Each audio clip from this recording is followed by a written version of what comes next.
So, red machhindra chariot.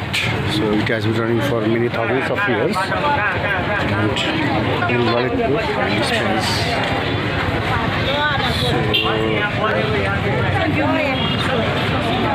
Thousands of years and many kilometers.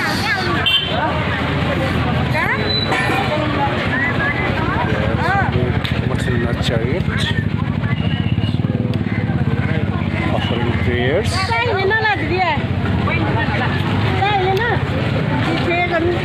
So here, so pious and holy moment. It's awesome. And there is auspicious day.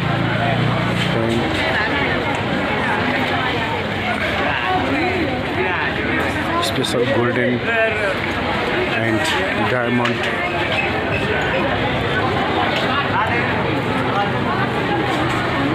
baby clock will be displayed to the public, asking who it belongs to.